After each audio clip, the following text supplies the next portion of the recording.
In this video, we're going to talk about dividing in bases other than 10.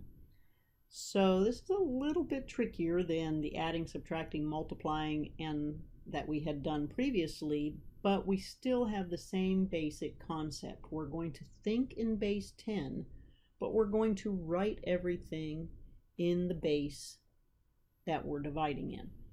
So let's start with an example. Suppose I want to divide 4 base 5 into 2, 3, 2 base 5. Okay, so remember that when we're working in base 5, we can only use the digits 0, 1, 2, 3, and 4. And also remember that our 2-digit numbers have a 5's position and a 1's position. Now, when we're dividing, typically we would look at how many times 4 goes into the first digit, since it doesn't go into 2. Then we look at the first 2 digits here. Okay? But we're looking at 4 goes into not the number 23, because remember this is a base 5 number. So when we look at the digits 2, 3, that means we have 2 5s and 3 1s. So 2 5s and 3 1s, that's 10, and 3 is 13.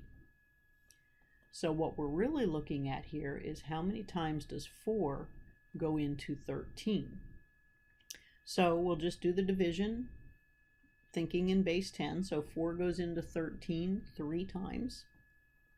So we're going to put the 3 up here like we normally would in base 10 division. And then we're going to multiply 3 times 4 is 12. But now we also have to remember to write the number 12 in base 5. So 12 means I need to have 2 5s, that'll give me 10, and 2 1s. So 2 5s and 2 1s is 12, right? So 3 times 4 is 12, and so we're going to write that here, but we're going to write it in base 5. Now I'm going to leave the subscript off of base 5 because it's going to be understood as we're going that everything I'm writing is always written in base 5. So I'm thinking in base 10, but I'm writing in base 5. So here I'm going to subtract. So I can take 3 minus 2, that gives me 1, and 2 minus 2 just cancels. So when we're doing division, the next step is to bring down the next digit. So I bring down the 2. And now remember, this is a base 5 number, so I'm going to write it here just to emphasize it. So I'm not dividing 4 into 12, but I'm dividing 4 into 1 5 and 2 1s. So I'm really dividing 4 into 7. 1 5 and 2 1s is 7. So 4 goes into 7 only 1 time, and 1 times 4 is 4. Okay, so that's a base 5 number. And now remember that this actually represents the number 7. So 7 minus 4, when I subtract, gives me 3. Since there's no more digits to bring down, 3 is my remainder. So my quotient is 31 base 5 with a remainder of 3 base 5. Okay, so now let's make it a little bit harder by looking at, say, for example, 2 4 base 7. Actually, let me give myself a little bit more room. So 2 4 base 7. And we're going to divide it into, let's say, 3 2 4 3 base 7. All right, so now we're dealing with 2-digit numbers.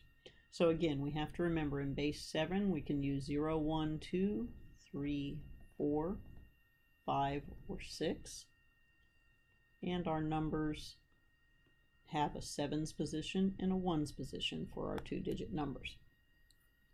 All right, so now remember, we're not dividing 24 into 32, okay? we're dividing a base 7 number with a 2 here and a 4 here, so that's 14 and 4 is 18, into a base 7 number here, which has a 3 here and a 2 here. So 3 sevens is 21 plus 2 is 23.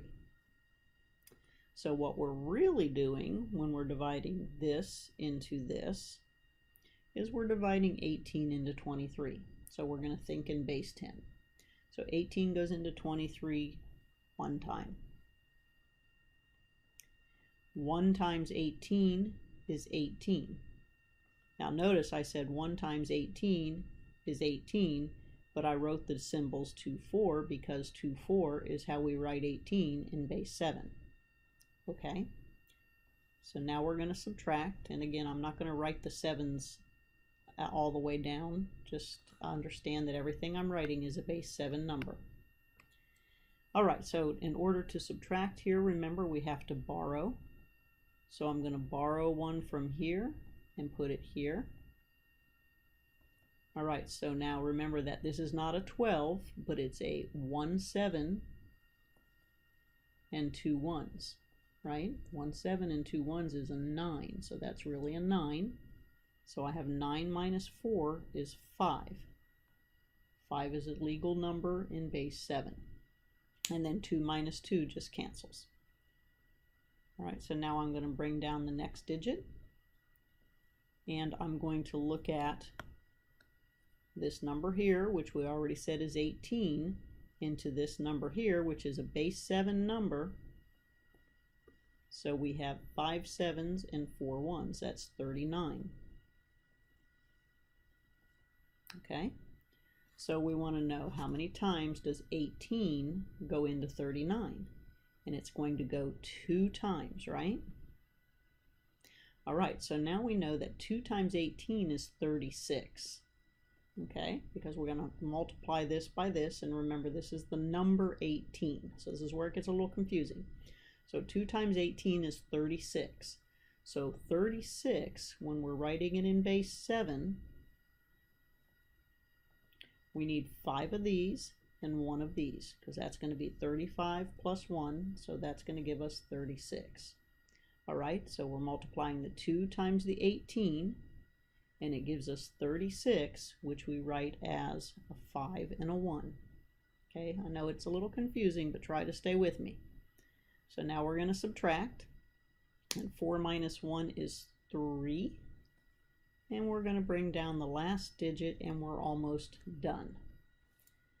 Alright, so now we're going to divide this number, which is still 18, it didn't change, that's always 18 there, into this number here, which is 3 7s and 3 1s, right? So that's 21, and 3 is 24, so this number is 24. So now we're dividing the 18 into 24. So 18 goes into 24 just one time.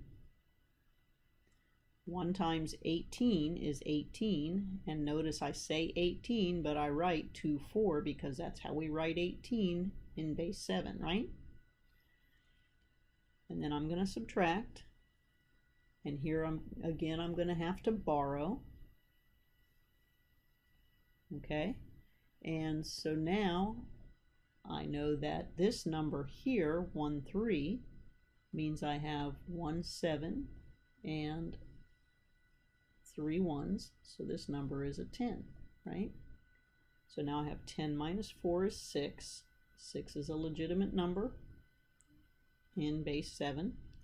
2 minus 2 cancels. There's nothing more to bring down, so this is my remainder. So my final answer is 121 base 7 with a remainder of 6 base 7. And we're done.